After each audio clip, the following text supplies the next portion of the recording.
I bought a house without telling my parents. And you know what? While I was on a business trip, these jerks broke the locks and threw a party there. My neighbor called. You have people at your place.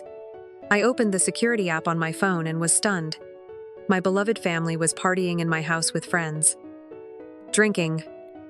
Laughing. Do you know what I did? I dialed 911 and said that strangers had broken into my house. And then this happened. My name is Veronica Martinez.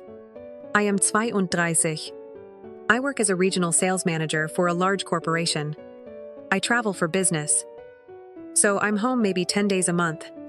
I live in a rented 2-bedroom apartment in an old complex in East Cleveland. And this apartment has really gotten on my nerves.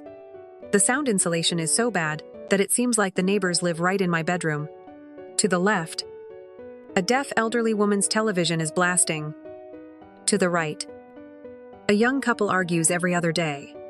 People are stomping upstairs as if it weren't people living there, but a herd of elephants being trained. I'm returning from another trip. I want only silence, but instead, I get a headache from other people's drama and CNN turned on full blast. In short, I saved up some money and decided, enough. I'll buy my own house. Not some mansion, but an ordinary single-family home with a yard where I can finally breathe a sigh of relief. I called Dennis Crawford. We've known each other since college. He works for Keller Williams now. Dan, find me a house. I tell him without preamble. It's about time. Veronica, what do you want? Average size. Not huge. The main thing is, away from highways and noisy streets. Decent yard. And normal neighbors.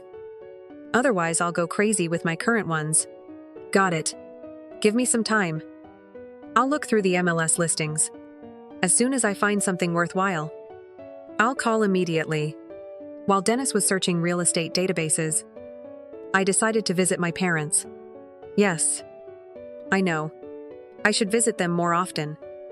But with my schedule, it's almost impossible. They live in a working-class neighborhood, in an old ranch house with an aging furnace, and my conscience always gnaws at me that I rarely see them. I drive up. In the driveway is my older sister Joanna's beat-up Honda Civic. Of course. She's here. Joanna is 34. And she practically lives with our parents. She's married to Ray. He a slacker like herself. They have 2 children. Timothy. He's 6. And little Alex, who's 4. Joanna doesn't work, so she drags the kids to mom and dad almost every day. In fact, our parents are raising their grandchildren. I go in. The whole family is gathered in the living room. Timmy is running around with a toy truck, making engine noises. Alex is coloring in some coloring book with markers right on the coffee table. Joanna is sprawled on the sofa with the look of a mortally tired martyr. Ray has his face buried in his phone. Mom was cooking dinner in the kitchen. The smell of fried chicken and mashed potatoes filled the whole house. They sat down to dinner. And as always, the whole conversation revolved around Joanna and her kids. Mom was praising Timmy, how smart he was. He could already read simple words. Dad was making faces at Alex. She was laughing heartily. Joanna was whining that everything was getting more expensive. Groceries. Kids' clothes. Utilities. I'm sitting here, picking at my chicken, waiting for the moment to get a word in. Finally, Timmy knocks over a glass of apple juice. Everyone rushes to clean up the mess. By the way, I have some news too. I say in the pause that forms. I'm buying a house. Silence. Even Timmy has stopped whining about the spilled juice. Everyone stares at me as if I said I was going to Mars. I thought they would be happy for me and say, "Good job, Veronica. Congratulations." Yeah. Right. Now everyone is looking at me somehow strangely. Are they unhappy or something? And Joanna's face, anger mixed with envy. Her eyes are just burning. Mom was the first to put down her fork. A house. Veronica, why do you need a house? You're always on the road. What's the point? Keep renting an apartment and don't show off. I was stunned. How come? Why do I need a house? Joanna butted in right away. I have children. Veronica, children need space. In their own rooms. And you live alone. You're never home. Why do you need a house? I can't believe my ears. Joanna, what are you even talking about? That your house should be mine. I deserve it more.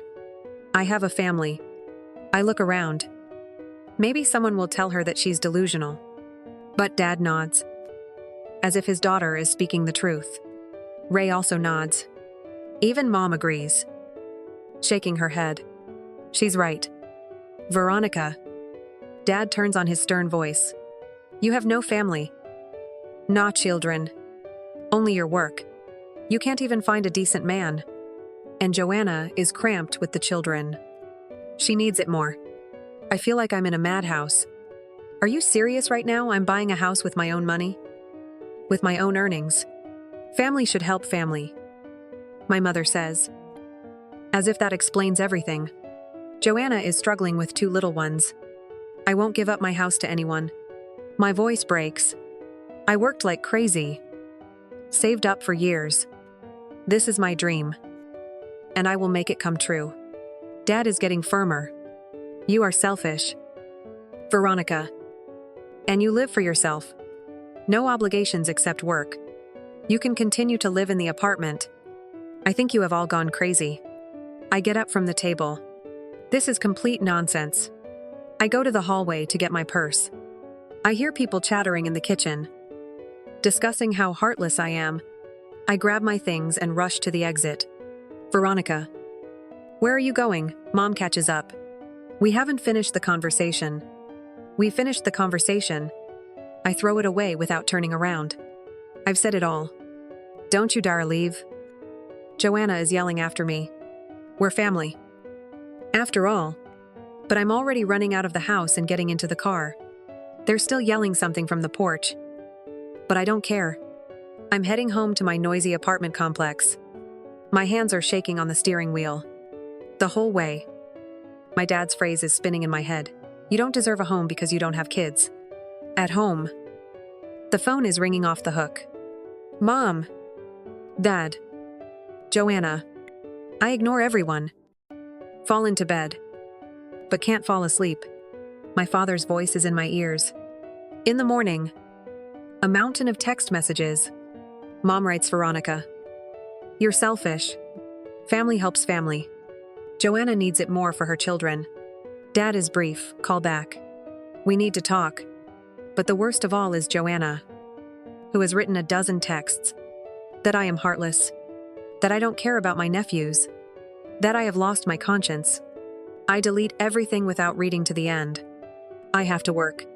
In a few days, I'm on a business trip again. The reports aren't ready. 2 weeks of silence. And, thank God, I was just starting to come to my senses when Dennis called. Veronica. I found what you needed. There was enthusiasm in his voice. A house in Lakewood, 3 bedrooms. Large yard. Quiet, cool, de sac. The owners are relocating for work. Selling urgently. Everything you wanted. Away from major roads. Yard with mature trees. Decent neighbors. And you know what? They're selling it with furniture. And the furniture is good quality. On Saturday, Dennis came to pick me up and took me to look. When I saw the house, I immediately understood this was mine. Small but not cramped. Neat vinyl siding. Red front door. Lot of about half an acre. Old oak trees. Maples. It's even better inside. The furniture is really good, better than I could afford new. The kitchen has granite countertops. In the living room, there's a comfortable sectional with matching chairs. The rooms are spacious and bright. The neighbors are great, says Dennis, while we walk around the house. On the left is Mrs. Patricia Williams, a retiree. She's been living here for 20 years. Lovely woman. On the right is the Johnson family with teenagers, quiet, well-behaved kids. How much are they asking? Dennis names the price, $185. Ling ling ling. It fits my budget perfectly. Enough for the house. And some left over for moving. I'll take it. I say right away. Let's make an offer. The owners accepted the offer the same day. 3 weeks later, I was sitting in the title company office signing the documents. I couldn't believe how quickly it all happened. I became the owner of a house, my own house with a yard, where no neighbors were yelling through the walls. I didn't tell my family. After that dinner, I decided they didn't deserve to know. I wasn't going to invite them to the housewarming either. Why would I need people who thought I wasn't worthy of a house? The day of the move turned out to be wonderful. I hired a U-Haul with movers from 2 men and a truck. There wasn't much stuff. The house was being sold with furniture.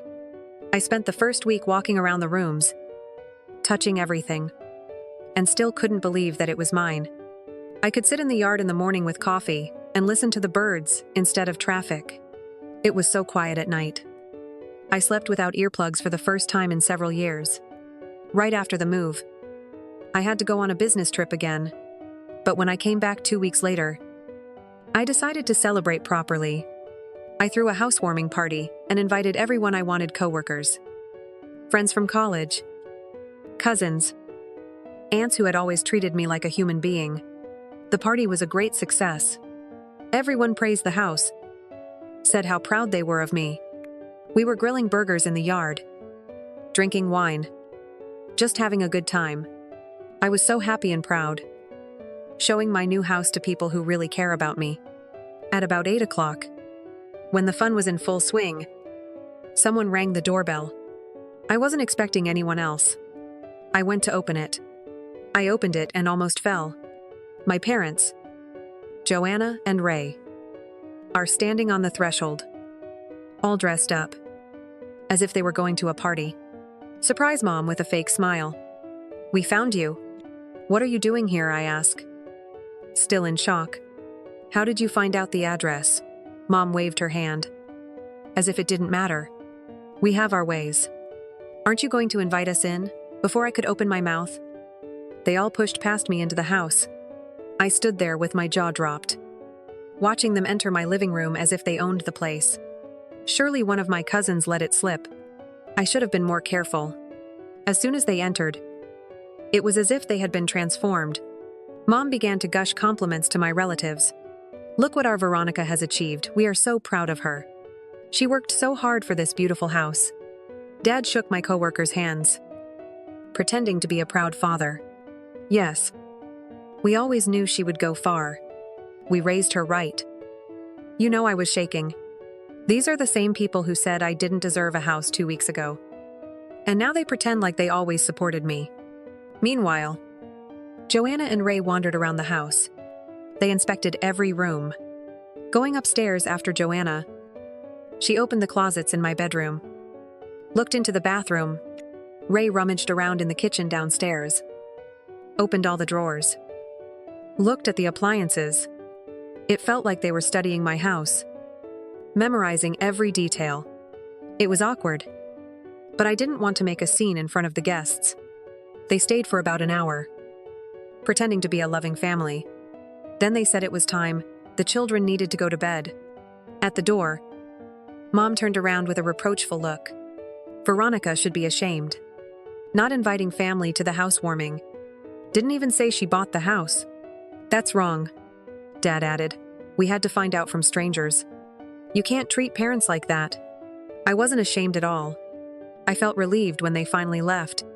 The rest of the evening went much better without them. Although my friends later asked why my family was so strange and fake. After the housewarming, I decided to work on the yard. I always dreamed of gardening, but there was never enough space. And now I have half an acre at my disposal. I spent my weekends planting flowers, weeding, and simply enjoying my outdoor space.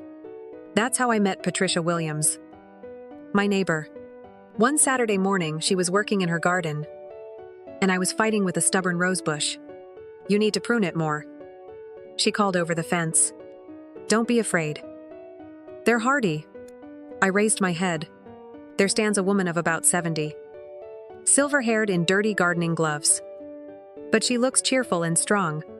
I'm Veronica, I say, coming up to the fence. I just moved in a few weeks ago. Patricia Williams.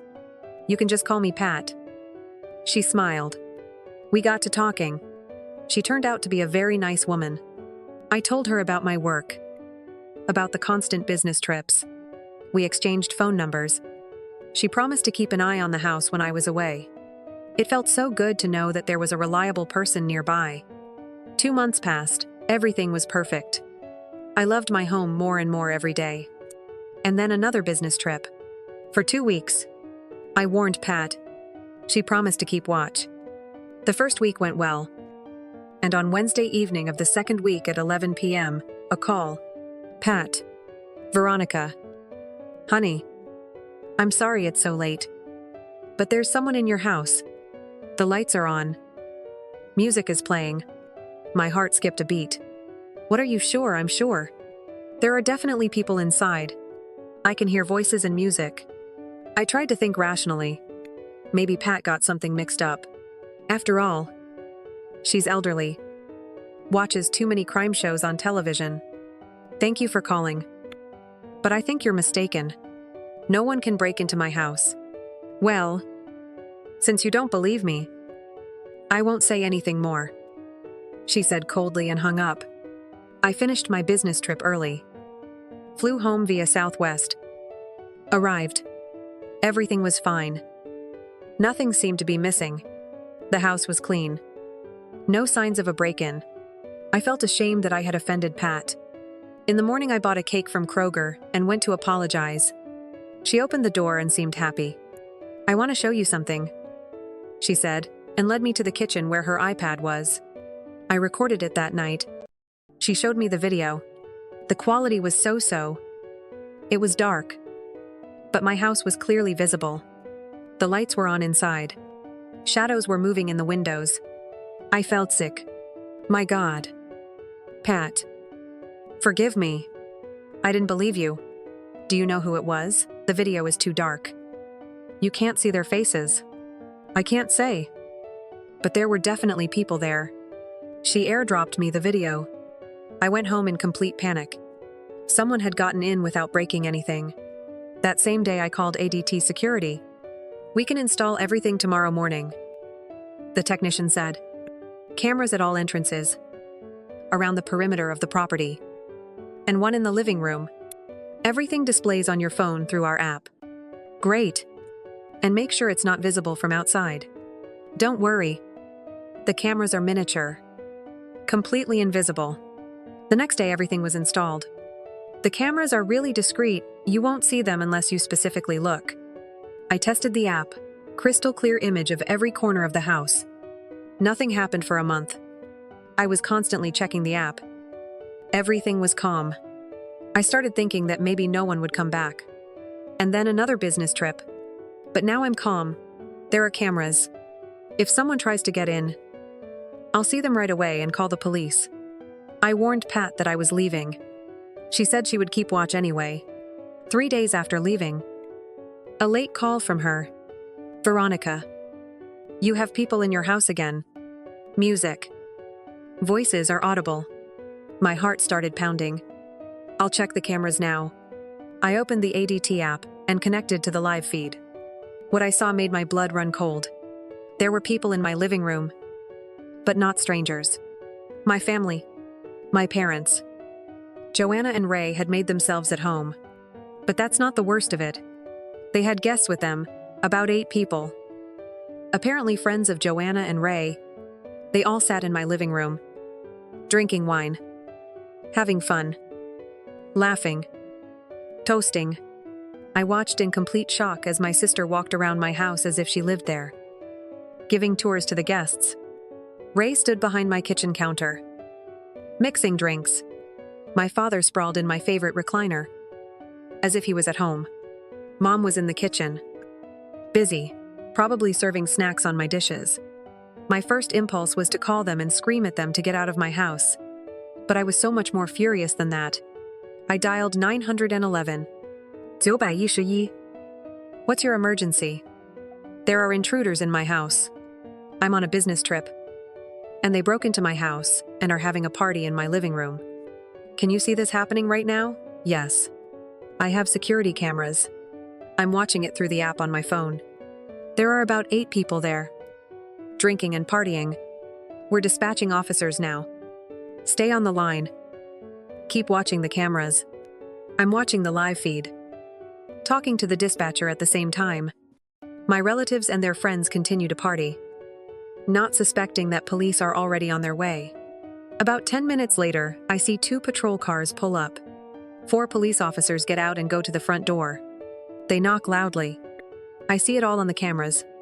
Everyone inside freezes. The music is turned off immediately. Ray opens the door. Talks to the police. Is clearly nervous. Waves his hands. Tries to explain something.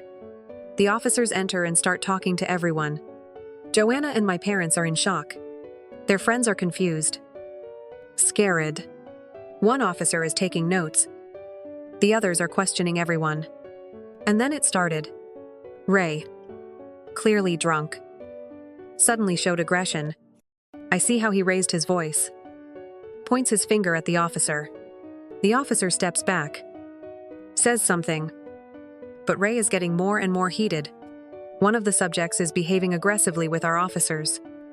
The dispatcher reports. We're sending backup.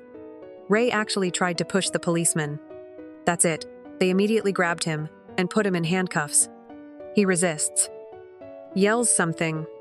You can't hear what exactly through the cameras.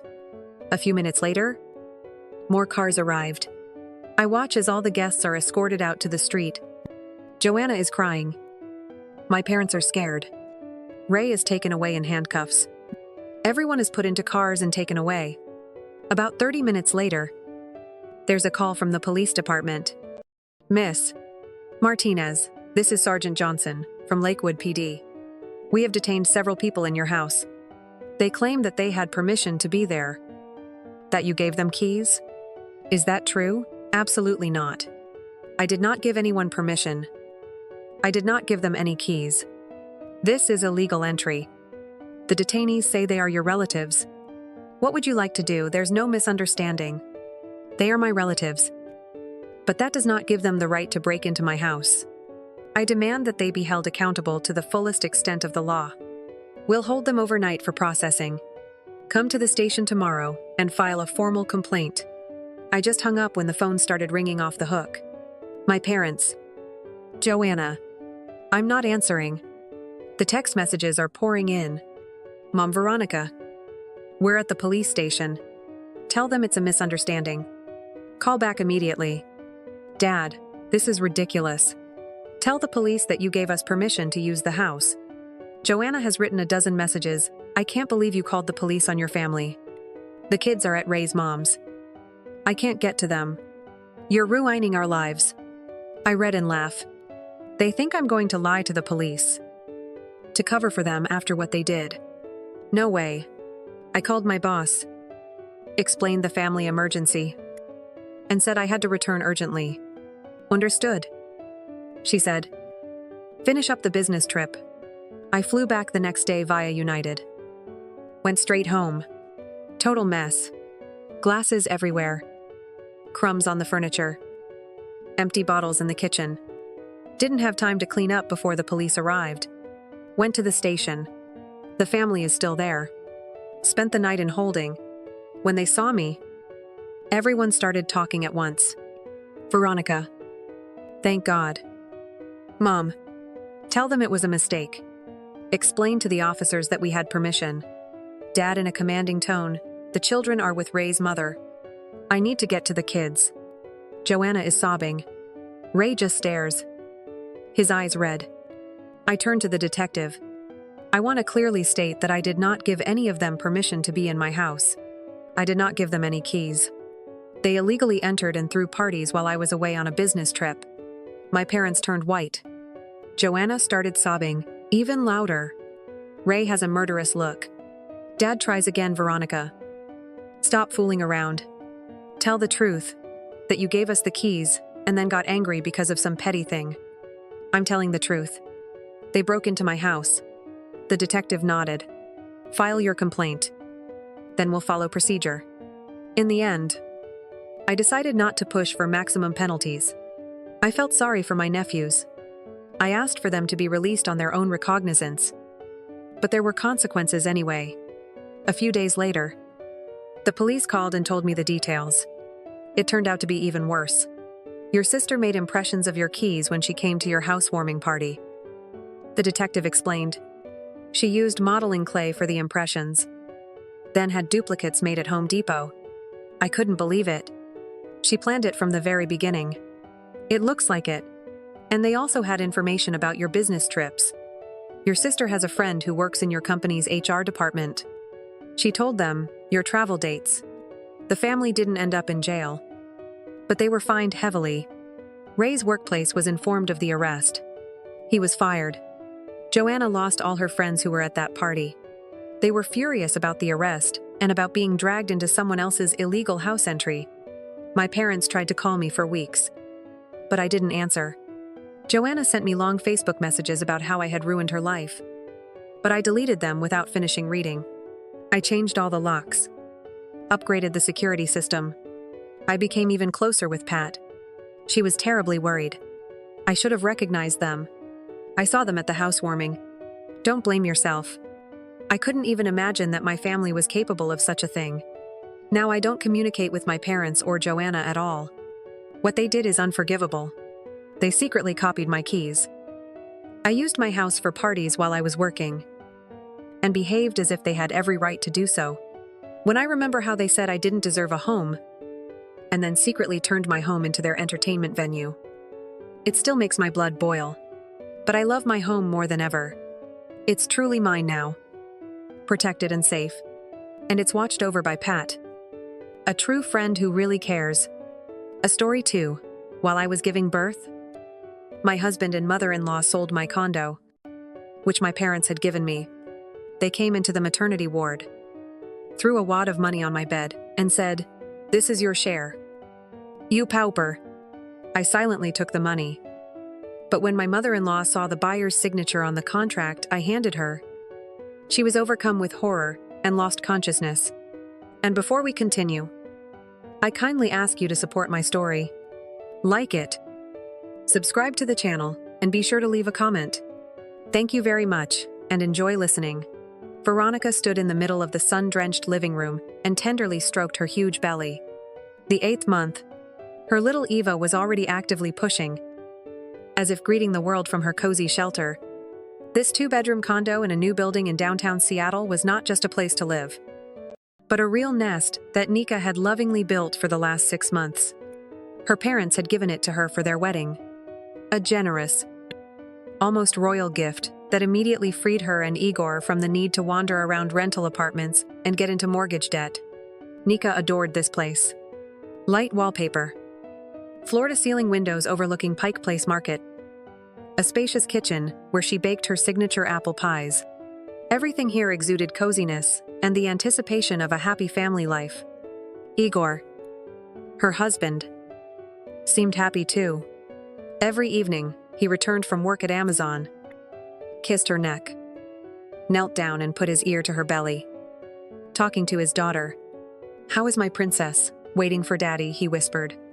And Nika melted with tenderness, forgetting about all the little worries. And there were worries. They had one name: Valentina Borisovna, Igor's mother. A woman, imperious, with the tenacious gaze of a former bank manager and unshakable confidence in her own rightness. From the very beginning, she made it clear that she did not consider Nika a good enough match for her boy. And the condo that her daughter-in-law got so easily became a real thorn in her mother-in-law's side. "Of course it's beautiful," she would say, casting a critical glance around the living room during her frequent visits from Portland. "Only it's just sitting idle. Dead weight. Money should work, not sit in walls." At first, Nika would joke about it, saying that for her, it was not money, but a home. But the mother-in-law was persistent. She returned to this topic again and again, each time finding new arguments. "Igor has a brilliant business idea," she said one day at a family dinner, looking at her son with adoration. "Open a small auto repair shop. A promising business in this economy. Only startup capital is needed. Where can we get it, Igor?" Who had been talking enthusiastically about the Seahawks. immediately picked up. Yes. Mom, you're right. I figured that if I sell the condo and invest the money in cryptocurrency in the shop, I could earn twice as much in a year. We'll buy ourselves a place to live. And even better, a bigger one. Nika then froze with a fork in her hand. Sell our condo well. Not ours. But yours. Valentina Borisovna corrected with a cloying smile. But you're a family now. Everything should be shared. For the sake of the future. Baby. For the sake of our little Eva. Nika looked at her husband, hoping for support. But Igor avoided her gaze, staring at his plate. Nick. So what, Mom is right. He muttered. A condo is just an asset. And a business is development. The future. That evening, for the first time, Nika felt an icy stab of fear. She realized that her home, her fortress, it was under threat. And the enemy was not outside, but inside her own family. She tried to explain to Igor that this condo was a gift from her parents, her only dowry, a guarantee of her safety, but he seemed not to hear. His mother's arguments seemed more weighty to him.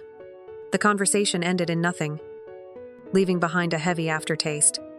This was the first serious warning bell, foreshadowing a storm. But Nika, overcome by pregnancy and love for her husband, decided that this was just a momentary misunderstanding that would soon resolve itself. She did not yet know how cruelly mistaken she was. The closer the due date was, the stronger the pressure became. Valentina Borisovna now showed up at their place almost every day via Greyhound bus from Portland, bringing not only homemade cookies but also a new batch of persuasion. Her tactics became more sophisticated. She no longer spoke directly about selling the condo. Instead, she sighed, complained about how hard it was for young people to live, how unfairly the world was arranged. I look at you, and my heart bleeds, she said, shaking her head. Your Igor disappears from morning till night at Amazon for peanuts. But he could already be managing his own business. Being the boss, a man should develop, not sit around in a cubicle in an office. Nika was silent, feeling how these words, like acid, that were eating away at her peace. She remembered the day when her parents handed her the keys to this condo. It was 6 months before the wedding. Father Andrew Peterson, a retired police captain and now head of security at a major Seattle bank, looked at her with his stern but loving gaze. Daughter, this is your home, he said then. Your castle. No matter what happens in life, you will always have a roof over your head, independent of anyone. Mother Sarah stood nearby and wiped away a tear. We want you to be happy, she added, and for no one to be able to reproach you for a piece of bread. Father then looked at Igor doubtfully. He seemed like a good guy, but he was soft. And his mother, he didn't finish. But Nika understood everything without words. Be smart. Nika, don't let anyone walk all over you. The deed for the condo is registered only in your name, and it should remain so. Now, listening to her mother-in-law's speeches, Nika understood how right her father was. Valentina Borisovna saw her not as a beloved daughter-in-law, but only as the owner of a valuable asset that needed to be put to use as soon as possible. In parallel with these conversations, Nika was busy with the most pleasant arrangement of the nursery. She herself developed the design project using Pinterest and Wayfair, Delicate peach walls, white furniture from West Elm, light curtains with funny animals. She spent hours on Amazon and Target's website, choosing a crib, a changing table, a mobile with soothing music. Everything she bought, every screw she screwed into the wall was an act of creation, of building their little family world. This activity was her way to escape from unpleasant thoughts. But the mother-in-law found a reason to criticize here too. Why such an expensive crib? She clicked her tongue. Examining the new purchase from Pottery Barn Kids, the child will grow out of it in a year. We bought Igor the simplest one from Walmart, and he grew up. Look at him. He's a real man. It would have been better to spend the money on something useful. Igor, who only yesterday had enthusiastically helped Nika assemble this crib, remained silent in front of his mother. He found himself between two fires again and again, and each time he chose his mother's side, albeit passively. With his silence, the pressure was growing. Valentina Borisovna began to cite some mythical acquaintances as examples. But my friend Lisa from my book club, her son also sold his wife's condo. They bought 2 properties in Tacoma, one for themselves. The other, they rent out on Airbnb. And they live happily ever after. That's what it means when a smart man in a family is a strategist. Nika felt that her strength was running out. She cried more and more often at night, when Igor fell asleep. She tried to explain to him that his mother was destroying their family. But he only waved her off. "Nick, come on. You're pregnant. You have hormones. You take everything too personally. Mom only wants the best for us. She just sees it differently." She realized that she was alone in this fight. Her husband was not on her side. He was on his mother's side like an obedient son who is afraid to disobey and lose her approval. And the closer the day of delivery came, the more desperately Nika clung to her condo, intuitively feeling that this was her only lifeline in the sea of lies and manipulation that surrounded her. In the 38th week of pregnancy, when only a few days remained until the expected date of birth, Igor and Valentina Borisovna staged their main performance. They approached Nika with a new proposal, this time wrapped in the thickest wrapper of care. "Nikochka. Darling," the mother-in-law began, sitting down on the edge of the sofa where Nika was resting. "Igor and I were thinking you'll soon be going to the hospital. You'll be all about taking care of the baby. But paperwork can't wait. You'll have to pay the utilities through the city's website. Deal with the HOA. File insurance claims if needed. You never know what kind of documents you'll need." Nika listened warily, not understanding what she was getting at. "So," Igor picked up, sitting down on the other side, "we think you need to give me a power of attorney. Just a formal one, to handle all sorts of small, everyday transactions, so that I can resolve current issues without you, while you recover. So as not to bother you with trifles while you're on maternity leave." The proposal seemed logical and even caring. Nika, exhausted by the last weeks of pregnancy, almost agreed.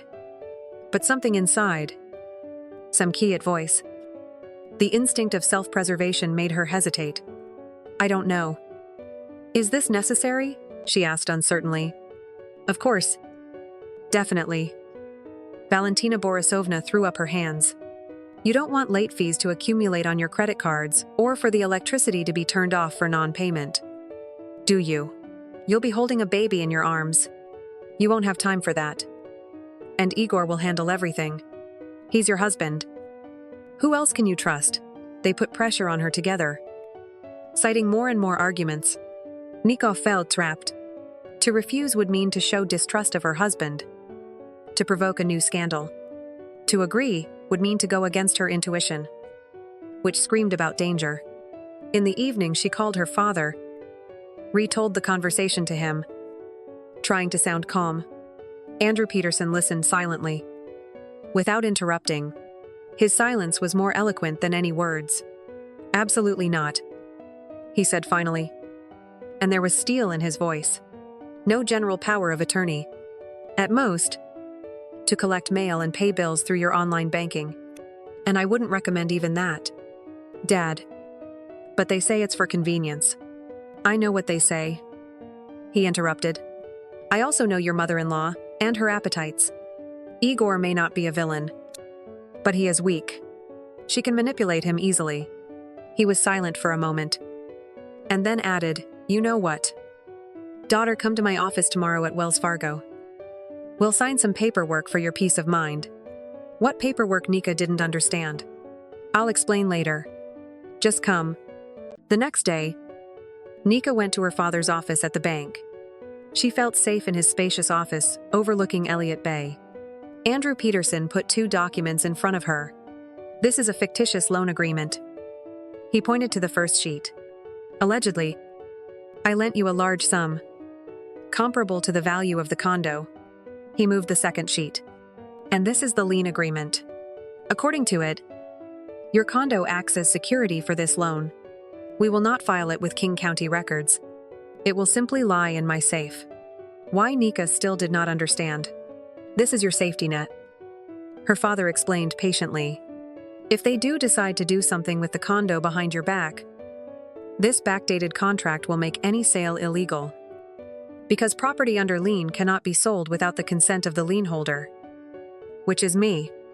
You see? This is a legal shield. Nika looked at her father with admiration. He was always 2 steps ahead. His police background had taught him not to trust people at their word and to always have a plan B. She signed the papers, feeling a huge sense of relief. When she got home, she told Igor that she agreed to the power of attorney, but only to pay bills through their Wells Fargo online account. He agreed surprisingly easily, apparently deciding that this would be enough for their plan.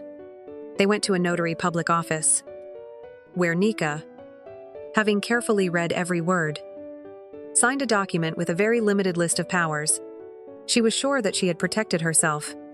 She did not yet know that her husband and mother-in-law would go much further than she could have imagined, and that they wouldn't need her signature to launch their evil plan. The contractions began suddenly. In the middle of the night, Nika woke up with a sharp pain that encircled her lower abdomen and back. At first, she thought they were Braxton Hicks contractions, but when they began to repeat with alarming regularity, she realized it started. Igor, get up. She shook her sleeping husband awake. I think I'm in labor. Igor jumped up as if scalded. His usual calmness had been blown away. He was rushing around the apartment, not knowing what to grab onto. Although the hospital bag had been packed a month ago and was standing in the hallway. Stay calm, he tried to command, rather convincing himself. Now we'll call 911. Where is your insurance card? Where is your hospital paperwork? While they were waiting for the ambulance, Igor managed to call his mother in Portland. Nika heard him excitedly reporting the situation to her via FaceTime, and how Valentina Borisovna gave him clear instructions over the phone. Everything will be fine. Darling, he whispered, holding Nika's hand in the ambulance. I'll be there. Mom is already booking a flight on Southwest Airlines. She will take care of everything. Valentina Borisovna was indeed waiting for them in the emergency room at Swedish Medical Center. She looked more collected than her own son, and immediately took control of the situation, pushing Igor aside and starting to give instructions to the medical staff. Nika was quickly processed and taken to the maternity ward. The last thing she saw was her husband's confused face and the imperious figure of her mother-in-law, who was already arguing with the nurse about something. The birth was difficult and long. Almost 14 hours of excruciating pain that seemed would never end. Igor called several times at the very beginning, asking how she was, but then the calls stopped. Nika sent him short texts between contractions, but the replies came very late and were strangely distant. Hold on. Everything will be okay. I'll call you later. She gave birth in the morning to a little screaming girl, Eva. When the exhausted but happy Nika was transferred to the postpartum ward, the first thing she did was ask for her phone to call her husband. We have a daughter. Igor, she whispered into the phone, barely holding back tears of joy. Sept pounds. 3 ounces. I know, he answered. His voice sounded muffled and tired. Mom already called. The doctor told her. Congratulations. Will you come? I can't today. Nick. Lots of things to do. Tomorrow. He promised and quickly said goodbye. Nika put the phone down, and the feeling of euphoria was replaced by bitter bewilderment. Lots of things to do. What could be more important than the birth of a daughter? She attributed everything to his fatigue and stress. He probably didn't sleep all night. Worried.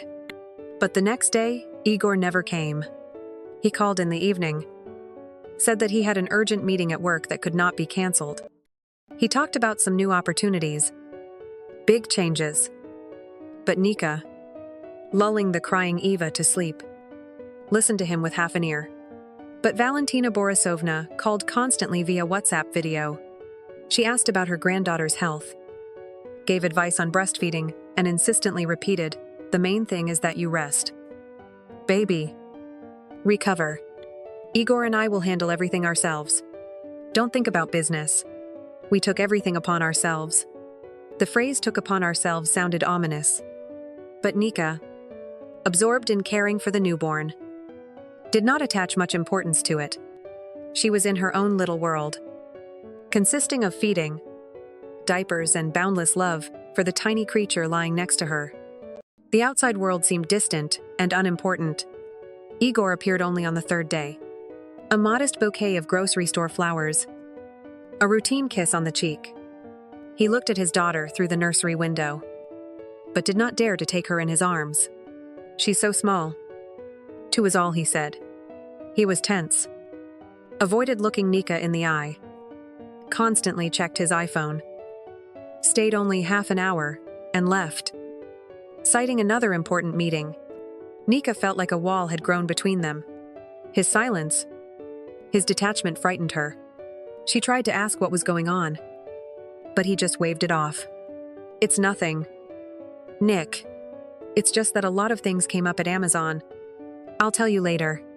She didn't know that while she was in the delivery room, experiencing the most painful and happiest moments of her life, a real drama of betrayal was unfolding behind her. Her husband and mother-in-law, taking advantage of her vulnerability, were carrying out their insidious plan, and this treacherous silence was only the calm before the storm that was about to break. The days in the maternity hospital dragged on slowly and monotonously. Nika's life was now subject to a strict schedule: feeding, changing diapers, weighing, examination by the pediatrician. Eva was a calm girl, but she required constant attention. Nika hardly slept, but the tiredness was pleasant, filled with meaning. She was completely immersed in motherhood, and anxious thoughts about her husband receded into the background. Igor continued to behave strangely. His visits were short and formal. He brought bags of food from Whole Foods that his mother had obviously ordered for delivery. He would routinely inquire about Nika and Ava's health and quickly leave. He no longer spoke of big changes, but his behavior betrayed some kind of feverish excitement, which he carefully tried to hide. "How are things at Amazon?" Nika asked during one of these visits. "Fine," he answered evasively, without looking up from his phone. "We're moving forward with the new project. Soon. Very soon. Everything will change for the better for us." He spoke in riddles, and it was starting to irritate her. "What will change? Igor, what's going on? Can you explain it to me?" "Not now, Nick." He looked up at her, and there was a strange mixture of guilt and excitement in his eyes. "When you're discharged, you'll find out everything. It's a surprise." But Valentina Borisovna, on the contrary, was self-satisfied. She called via FaceTime, was touched by her granddaughter, showered Nika with compliments. "What a fine girl you are. Nikochka, you gave birth to such a beauty. All from our family genes."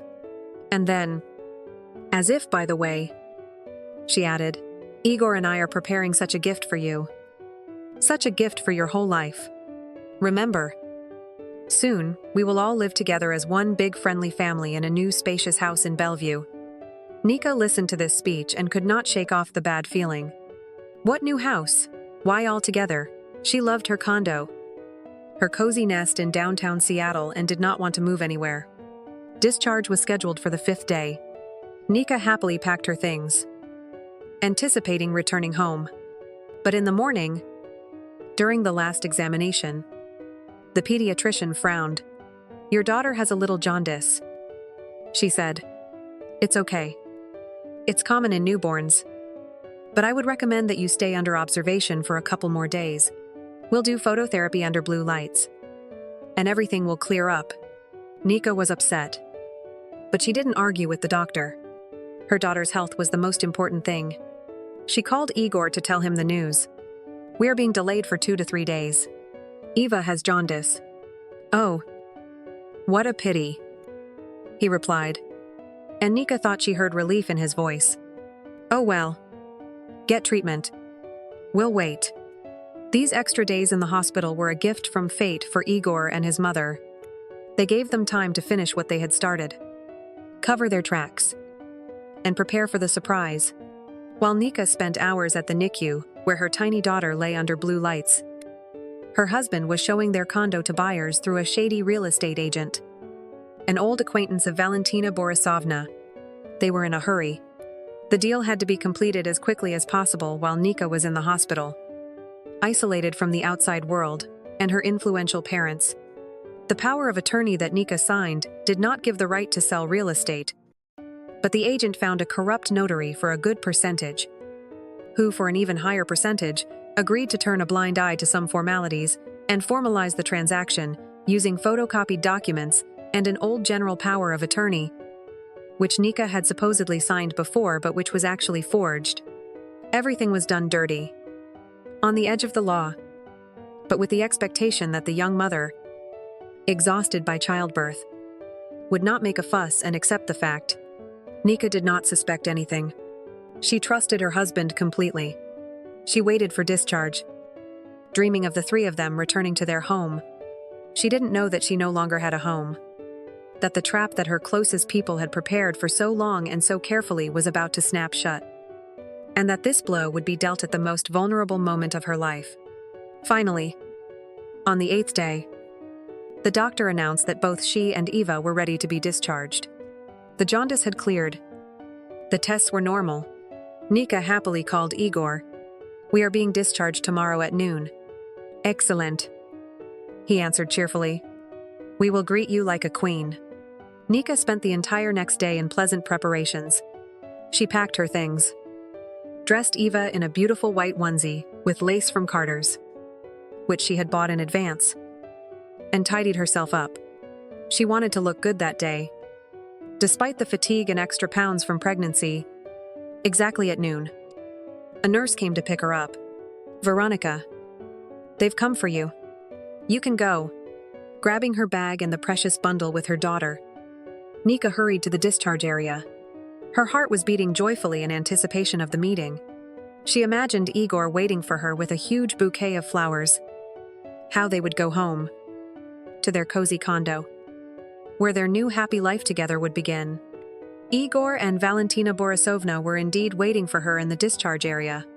Both were dressed as if for a celebration. Igor in a new suit from Men's Warehouse, his mother-in-law in a bright dress and with an elaborate hairdo. But something about their appearance was alarming.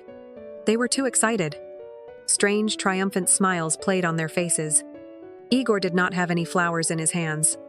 "Well, here's our mommy," Valentina Borisovna announced, coming up and peering into the baby carrier. "Oh, what a little angel. Just like her father." Igor came up and awkwardly kissed Nika on the cheek. He smelled of expensive cologne. "Congratulations," he said, looking somewhere over her head. He stretched out his arms to take his daughter, but Nika instinctively hugged the bundle to herself. "Where are the flowers?" she asked stupidly, not understanding why this question seemed so important to her. "Oh, flowers," Igor waved it off. "Why those? We have a more serious gift for you. A real surprise." He took his iPhone out of his pocket and opened the camera app. "Smile. I want to capture this historic moment." Nika looked at him in confusion.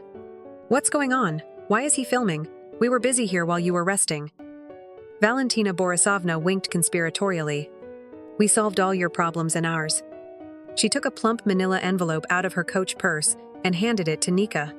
"What is this?" Nika whispered, feeling the icy cold grip her from within. "This is your future, my dear," her mother-in-law said with theatrical flourish. "Or rather, a small part of it. We decided that you, as a young mother, needed cash more than those dead square feet of yours." Nika looked from the envelope to her husband, who continued to film without lowering his phone. The monstrous meaning of what was happening began to dawn on her. What did you do?" Her voice trembled. "We sold your condo," Igor announced joyfully, as if he were announcing a lottery win.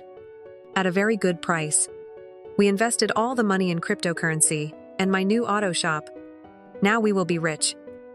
Nika, we will buy a big house in Bellevue. And Mom will live with us. Nika staggered.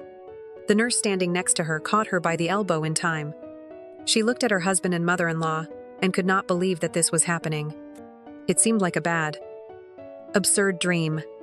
You sold my condo, she repeated. And each word was difficult for her. Well, technically you sold it yourself. Valentina Borisovna giggled through Igor's power of attorney. But don't worry. We didn't shortchange you. She took the envelope that Nika hadn't accepted and forcefully shoved it into her hospital gown. Here's your share. $110 for the first expenses. Igor. Continuing to film. Anna approached close to her face. Well, what do you say? My love, are you happy, Valentina Borisovna? Pleased with the effect produced. Added the last, most poisoneux phrase, which became the culmination of this monstrous performance. We thought that every dollar is important to you now. Enough for diapers. After these words, she burst into loud laughter. Igor joined her. They stood and laughed, looking at her, at the young mother with a newborn child in her arms, whom they had just robbed and humiliated. The nurse, shocked by this scene, silently led Nika out, sat her down on a chair in the hallway, and brought a cup of water. And Nika sat, mechanically rocking her daughter, and stared at one point. Only one thought was beating in her head. This can't be happening. But the wad of money, cold against her chest, under her robe, was irrefutable proof. The betrayal was committed.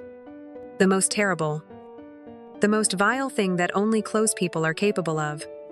Igor and Valentina Borisovna left, leaving behind a trail of expensive perfume and a ringing silence filled with pain. They left pleased with themselves, confident in their complete victory. They had broken her, trampled her, and now she, poor and helpless, would be completely dependent on their mercy. Nika sat on the chair in the empty hallway, and the world around her narrowed to a single point. She was not crying. There were no tears. There was only numbness. Adule. Visca's emptiness inside. She looked at Eva's sleeping face. So serene. So innocent. And felt guilty. She had failed to protect her. She had failed to protect her future. Her home. The nurse. An elderly, kind woman, seeing her condition, sat down next to her. Honey, what kind of monsters are these? She asked quietly. Is this even legal? Nika just shook her head, unable to utter a word. Who should you call your parents? Let me dial the number. Nika mechanically gave her father's number. The nurse quickly explained everything. And half an hour later, Andrew Peterson appeared in the hospital corridor. He entered quickly, almost silently, as he had become accustomed to over the years of police service, seeing his daughter, pale, with huge empty eyes, clutching her granddaughter. He froze. His face, usually stern and impenetrable, was distorted with pain. Nika, he called quietly. She looked up at him, and only then did the dam break. She began to sob silently, convulsively with her whole body, shaking with suppressed sobs. Her father knelt down in front of her, hugged her awkwardly but tightly, trying to take at least some of her pain for himself. Kiet. Daughter. Kiet. I'm here.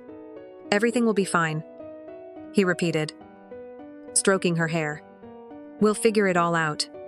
He sat like that for a long time until her sobs turned into quiet whimpers. Then he carefully took the envelope from her hands, which she had been clutching all this time. He pulled out a wad of $10 and $20 bills and counted them. $110, he said in a muffled voice. For diapers. He put the money back in the envelope and put it in his jacket pocket. This would be material evidence. Then Sarah, Nika's mother, arrived. She rushed to her daughter, began to hug her, and cry with her. The two of them, like two guardian angels, surrounded Nika with care. Meanwhile, her father quickly and efficiently resolved all the issues with the discharge. made arrangements with the doctors, and packed the remaining things.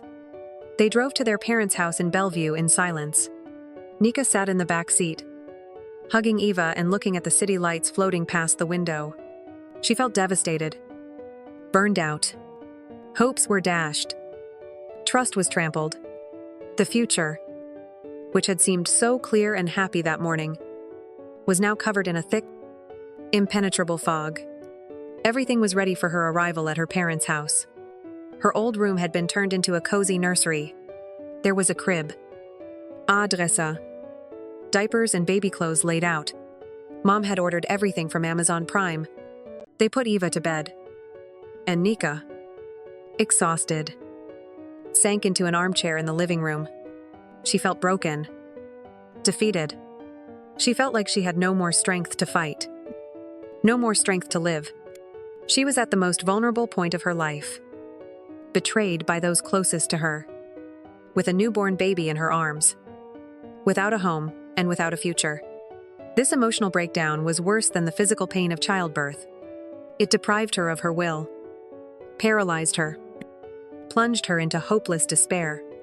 She didn't know that her father had already put his plan into action, and that this night of despair was the last. Tomorrow a new dawn would begin. The night was long and restless. Nika barely slept, listening to Eva's breathing and replaying the events of the past day in her head. Every word, every gesture of her husband and mother-in-law were imprinted in her memory like a brand. She felt like the heroine of a terrible, absurd play, where the main character was deceived and thrown out into the street.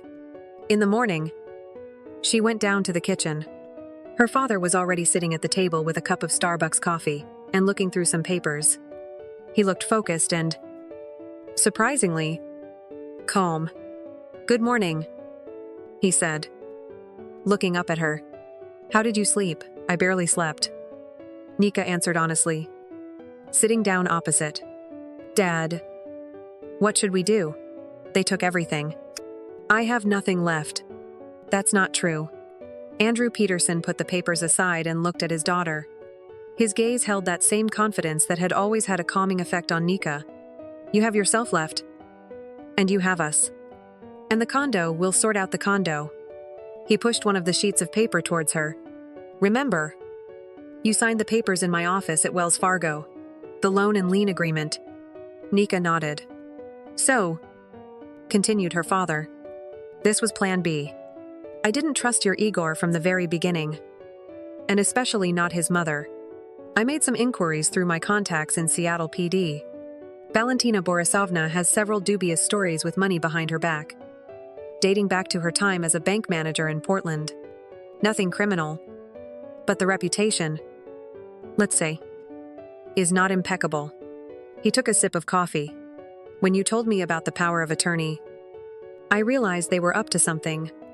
I connected my old colleagues, found out through Zillow and other sources that they had put your condo up for urgent sale through a shady real estate agent. Sold below market price, to get it done quickly while you were in the hospital." Nika listened with bated breath. "I decided to play ahead of the game." A steely glint appeared in her father's eyes. "I organized the purchase myself." What Nika didn't understand: the buyer of your condo was my former partner and good friend, Detective Arthur Victor Sokolowski. Doesn't that name ring a bell? Nika shook her head. "You should remember it. Detective Sokolowski now heads the Economic Crimes Unit for Seattle PD." Nika looked at her father in shock. The puzzle began to come together. A fictitious loan. The purchase of a condo by one of his own people. That is, the condo, you could say, remained in the family. Her father grinned. "And your husband and his mother, without knowing it, made a fraudulent deal right into the hands of an active police detective. Their real estate agent had already given very interesting testimony in a cozy interrogation room last night. He turned out to be an unusually cooperative guy. For the first time in the last 24 hours, Nika felt the ice in her soul begin to melt. Hope replaced despair. Her father, quiet, taciturn father, turned out to be a real strategist who had calculated everything several moves ahead. But what about the power of attorney? They said they sold it legally. They lied. Her father snapped. That power of attorney you signed at the notary's office did not give them the right to sell. They most likely used some old document or simply forged paperwork. The FBI's investigation will sort it out. The main thing is different. The loan agreement you signed makes this transaction null and void from a legal point of view. They sold collateral without the consent of the creditor. And this is already a serious federal crime. Wire fraud, on an especially large scale. Committed by a group of persons by prior agreement. He stood up and walked to the window overlooking Lake Washington. I didn't want to interfere in your life. You're an adult. You should have made your own decisions. But when I realized that these vultures were ready to rob you blind, and at a time like this, I couldn't stand aside. He turned to her. Now it's your turn. Nika, you have to decide what to do next. You can simply take back your condo and forget about it like a bad dream. Or you can go all the way and punish them to the fullest extent of the law. The choice is yours. At that moment, Nika realized that she was no longer afraid. The pain and fear were gone, giving way to cold, righteous rage. They had not simply stolen her home, they had trampled her feelings, humiliated her dignity, laughed at her most sacred moment. And they must answer for it. I will go all the way, she said firmly. Her father nodded, and she saw approval in his eyes. I thought so. The internal turning point was complete. From a weak, frightened victim, she was turning into a fighter. She gained determination and clarity of purpose. She knew that she had a reliable support system in her father, and this gave her strength. The game was just beginning, and now she would set the rules. After talking with her father, Nika felt an incredible surge of strength. She was no longer a helpless victim. She had a plan, and she had support. All day long, she and her parents discussed the details. Andrew Peterson, as an experienced strategist, had thought everything through to the smallest detail. The main thing now is to lure them into a trap, he said. They have to be sure that you are broken and ready for anything. They must come themselves to gloat over their victory. And Nika began to play her role. In the evening, she called Igor. She deliberately made her voice quiet, trembling, full of tears. Igor, she sobbed into the phone. I don't know what to do. I'm at my parents'. Eva is crying constantly. I have no money. No home. I told you that everything would be fine. Igor answered smugly. He was clearly enjoying her condition. We'll buy a new house in Bellevue soon. You'll live with us. Mom will take care of you. I want to talk. Nika continued, barely holding back her disgust. My parents want to discuss the situation. Where will I live? How will you help with the baby? What's our plan? What is there to discuss? He became wary. Please. Igor. She begged. Come tomorrow with your mother. To my parents' house. Let's talk civilly. I don't want any scandals. I agree to everything. Just don't abandon me. She played her role perfectly. Igor took the bait. Okay. He softened. We'll arrive tomorrow at 3 p.m. Tell your parents to behave reasonably. Having hung up, Nika wiped away non-existent tears and looked at her father. He nodded approvingly. Well done. Daughter, you should have been an actress. The next day passed in tense anticipation. Nika was completely focused on Eva, trying not to think about the upcoming meeting. Mom was cooking in the kitchen, creating the appearance of an ordinary family day. And Dad was sitting in his home office making some calls. Exactly at 3 o'clock, the doorbell rang. Nika opened it. Igor and Valentina Borisovna were standing on the threshold. They looked like conquerors. The mother-in-law was wearing her best fur coat from Nordstrom.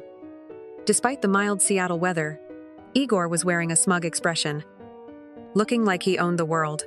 Well, hello, little daughter-in-law, Valentina Borisovna said condescendingly as she entered the house. I heard you've come to your senses. The right decision. Family has to stick together. They went into the living room, where Andrew Peterson and Sarah were already waiting for them. Come in. Sit down. her father calmly suggested, pointing to the leather sofa. Igor and his mother sat down leisurely, waiting for the negotiations to begin. So, Valentina Borisovna began. Without waiting for the host to speak, we understand your difficult situation. Veronica was left without a roof over her head. Of course, we won't abandon her with a child. She will live with us in our new house in Bellevue, which we will buy soon with the proceeds from the smart investment. She will help with the housework. And you? She turned to Nika's parents. You can visit your granddaughter on weekends. Andrew Peterson listened silently, his arms folded across his chest. His calmness seemed to be starting to irritate the mother-in-law. As for the money, she continued, that $110 which we gave her was a generous gesture. We could have given her nothing at all. The condo belongs to us now. More precisely, the money is invested in Igor's cryptocurrency portfolio and auto shop business. Nika sat next to her mother, and her heart was pounding wildly. But she held on. As she had agreed with her father, she had to let them speak, to reveal all their cards. We understand everything. Andrew Peterson finally said, when Valentina Borisovna finished her imperious speech, your position is clear. Now let's look at the situation from the other side, AF from the legal perspective. He stood up, went to his desk, and took out a folder with documents. I understand that you sold my daughter's condo. Taking advantage of her condition and using fraudulent means, we acted in her interests. Valentina Borisovna got angry. The FBI investigation will establish this. Andrew Peterson retorted coldly. He put two documents on the coffee table in front of them. This, Valentina Borisovna, is the deed of sale of the condo. He moved the second sheet. And here is the loan agreement, according to which this condo is pledged to me as collateral. The counterattack had begun. Nika saw the faces of her husband and mother-in-law change. They still did not understand the essence of what was happening, but their confidence had already left them. They smelled a trap. Valentina Borisovna grabbed the sales contract and ran her eyes over it. Her face lengthened. What kind of nonsense is this? She hissed, pointing her finger at the buyer's signature. Sokolowski. Arthur Victor. Who is this? That's the buyer. Andrew Peterson answered calmly. A very decent man. He paused, giving them a chance to fully appreciate the moment. Detective Arthur Sokolowski, head of the Economic Crimes Unit for Seattle PD. A good friend of mine. Dead silence hung in the room. You could hear the grandfather clock ticking in the hallway. Igor turned as pale as a sheet. Valentina Borisovna looked from Andrew Peterson to the contract, and her breathing became labored. You set this all up. She finally croaked. I only protected my daughter and granddaughter. Andrew Peterson corrected her. But you, dear people, committed a federal crime. Wire fraud on an especially large scale. IS. You sold the condo using electronic transfers and fraudulent documents directly to a Seattle PD detective. I have to say, that's quite impressive. He sat back down in his chair, looking at them with cold contempt. You're a real estate agent. Acerten Mr.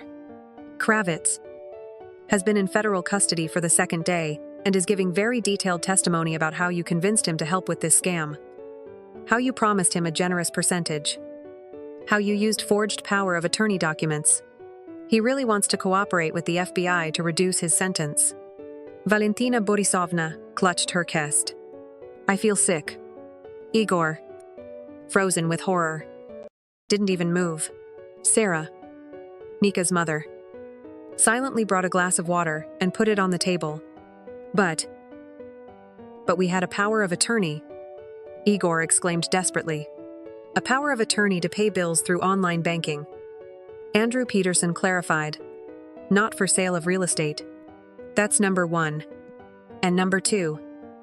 He tapped his finger on the loan agreement. The condo was under lien. You had no right to sell it without my consent as the creditor.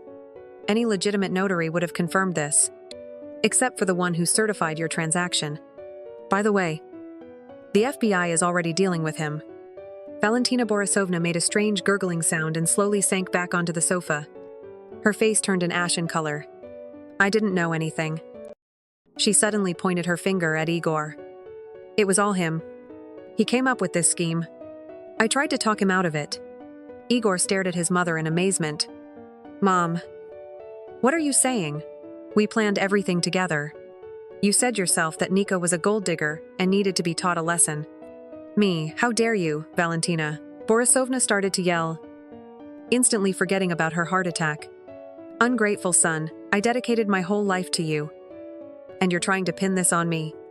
They started yelling at each other, blaming each other for everything, pouring out all the toxicity that had accumulated over the years of their dysfunctional relationship. Nika looked at this disgusting scene and felt nothing but contempt and relief. She finally saw their true faces without masks and pretense. Enough, Andrew Peterson said loudly, and they both fell silent. You can continue your family drama in the FBI field office. He stood up. I am offering you a deal.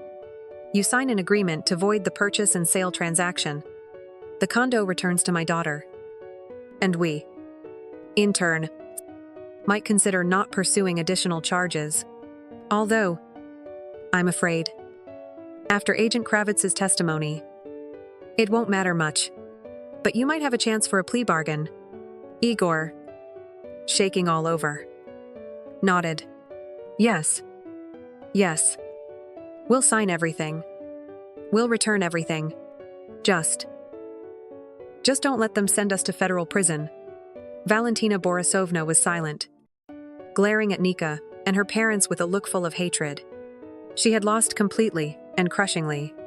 Her plan, which seemed so brilliant, had turned against her.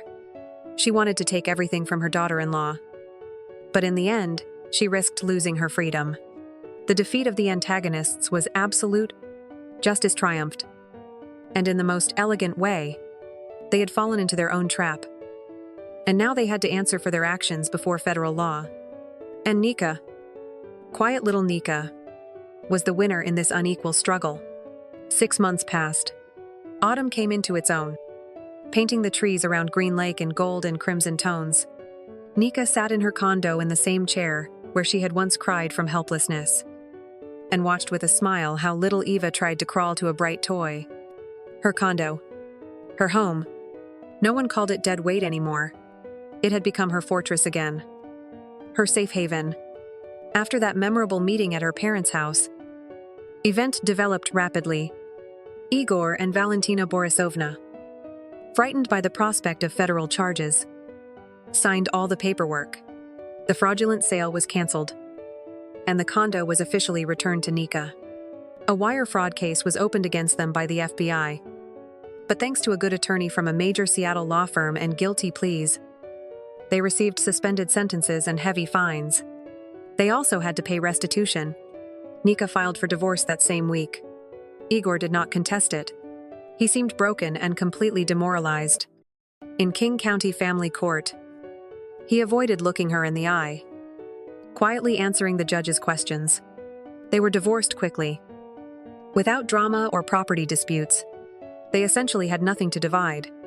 Valentina Borisovna, according to rumors, had to sell her Portland house and most of her belongings to pay the fines and legal fees.